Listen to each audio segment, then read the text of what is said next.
So, kain na tayo mga lalab. So, yun ay may black beans na siya. Kailang yung aking rice ay may halong black beans. So, hindi ko na siya kukunin. Ang kukunin ko lang mga lalab ay yung egg. Yung egg lang ang aking ulam. Either you have 2 or more. Ang ano nito mga lalab, yung tuyo at saka vinegar 1:1. So, 1 cup soy sauce, 1 cup sugar. The vinegar is 1/4 lang. Kasi matapang yun. Yun lang malalab. Super darken siya is because of the black beans. Ito yung aking rice. Gusto ko yung rice ko ay may black beans. Pero yung anak ko kasi ayaw niya ng black beans. So, sa isang portion lang siya doon sa rice cooker. Nandun lang siya ng 2 kutsara lang nilagay ko. Hinalo ko siya sa rice. Wala akong ulam. Ito lang. Kanina, nagising ako ng 4:45. Nagluto na ako ng rice at saka ng fried chicken. Kasi baon ng anak ko. Punta sa school at saka nag-scramble egg. Pagkagising na yan ng 6:30, kumain na siya. Ako naman, isang drumstick lang kinain ko. Mga 7 o'clock, bumalik ako ng tulog. So, ngayon lang ako nagising ng 11:30. So, ngayon, ito yung pinaka-breakfast ko. Blanch na ba yun? So, ito yung aking beans. Beans kasi mga lalab. Lalo na pag matanda ka na. Nag-help kasi siya to widen the ano ba, yung ating ugat na maglalak na. Sa pa-protein din siya.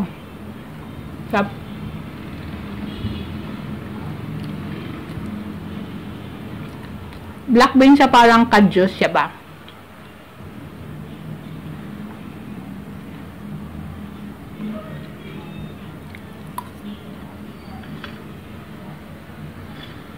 Ang ginagawa ko sa aking rice, para hindi siya mapanis, kasi wala pang 5 AM ko siya sinain.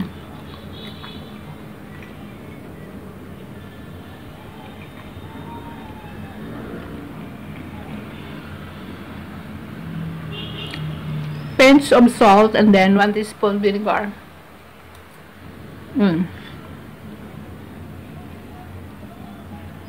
Ang aking black beans, na-boiled ko na to siya.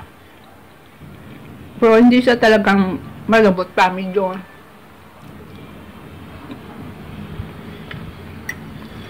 tigas pa. Yan, pag sinain mo siya, sama mo sa saing. Ano siya? Luto na siya. Kasi na-boiled na siya.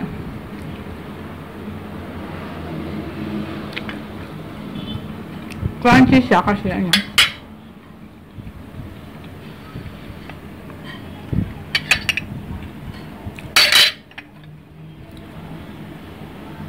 Kuha ako ng ano, black beans. Okay. Every time yung ano, kukuha ka lang. Appetizer siya kasi. Hindi mo siya po ako lang. Parang wala kang ganang kumain. Kuha lang. Kasi ano siya, medyo siya salty and then namis. Pickles nga. Diba?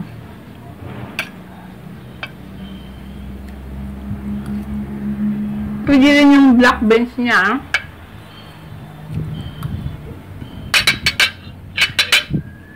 Pwede mo rin siyang ihalo ulit sa kanin. Isain ka.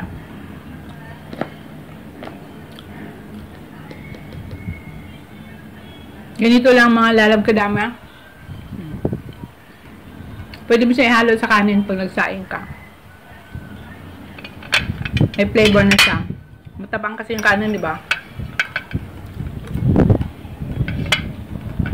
Sarap niya. Parang kumakain ka ng peanut.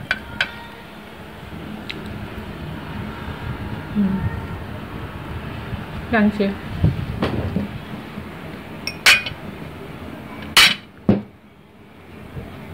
Black ba yung loob niya? Yung loob naman niya, hindi naman siya black.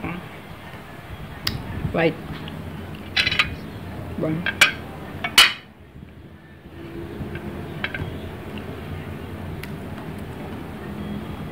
Ating egg. Ay, pukinuan. Ayaw matusok na egg ko. Binalad ko yung egg ko, syempre. Pagkatapos, binaladan ko. Ilagay ko siya dun sa kumukulong mixture sauce. Yan. Yun siya. So, kanina pa siya nakababad. Kasi nga, wala akong lagayan ng glass. So, hindi naman pwedeng lagay ko siya sa plastic baka matunaw.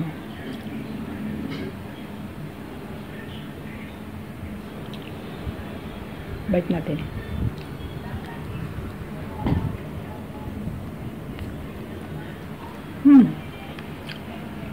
Masarap siya kasi the outside is sweet and sour. Tapos yung inside ano siya, yung parang gum, bubble gum. Medyo makunat.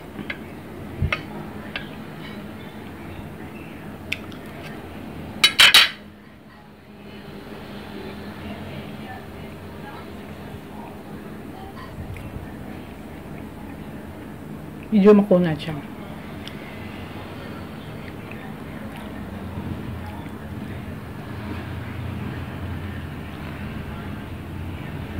Nag-gray na siya, overcooked. Kasi tagal ko siyang nilagay doon sa sa sauce. Doon sa mga lalaban. Masarap siya. Makunat. Parang bubblegum.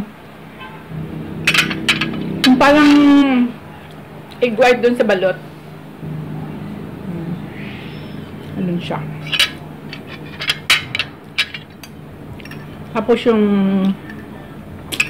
ito rin naging makunat siya, of course, kasi merong may vinegar.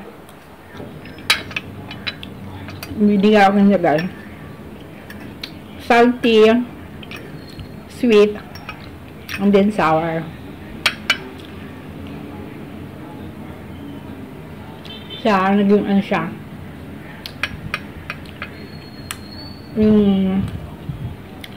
Makunat. Hindi kagaya dito na ito siya. Buo siya. Pero soft ang laman. Pag kinain mo ba?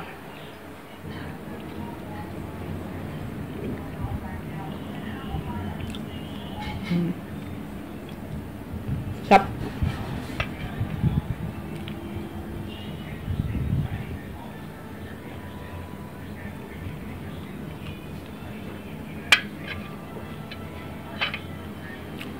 One of the reason also, ang nakakasiya ng kidney, hindi ka man magtataka ka, hindi ka naman nanginginom, hindi ka naman manginginom, wala kang iniinom na alak or something. Bakit nasisira yung kidney?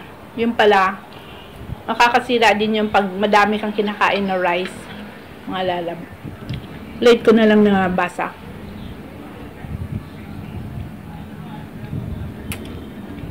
So, pag medyo matanda ka lang, minimize mo na yung rice mo. Tapos, more on exercise. Ako wala na akong exercise ya. Natamad na ako. Tsaka, parang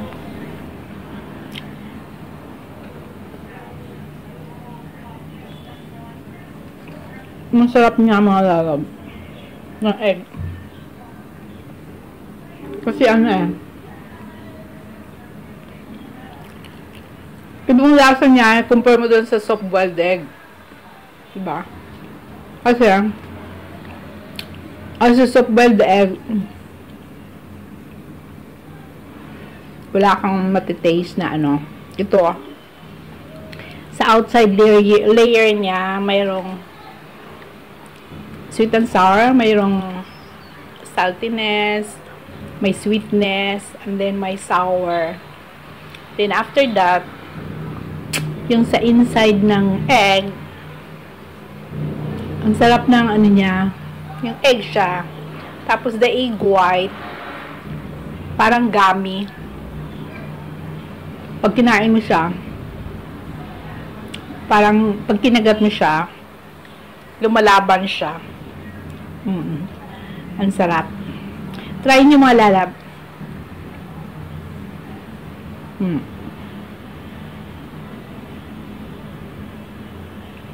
Halong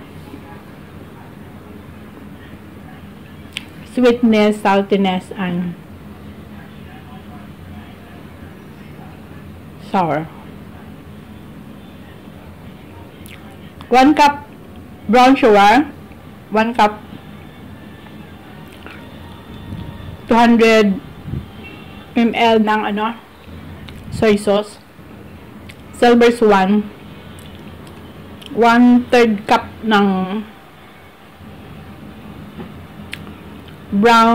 rice brown vinegar. This Korean vinegar. Di ako malalab gumamit ng ano ng local. This is rice vinegar.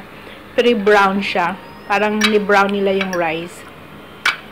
Yan din ginagamit ko pag saing. Para yung minsan kasi mga lalab, pag sinaing mo yung kanin, sa umaga, lalo sa madaling araw, pagdating sa afternoon na, napapanis na siya. Hindi niyo napapansin.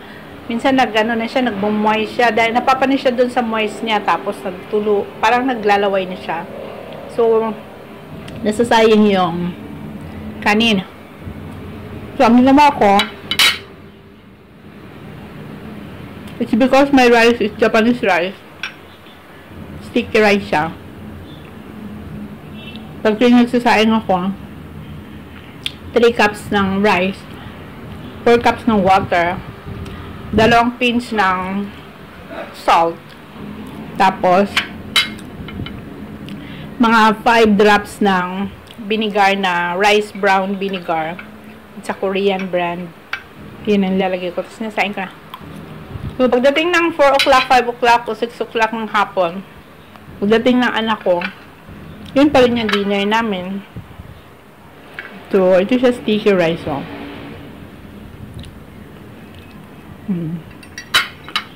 Yun ang lunch ko. Tapos yung wala na akong fruits. So, ano na lang. Yung akong ano ba yan? Tomato. Thank you mga lalab. God bless. Have a nice Wednesday.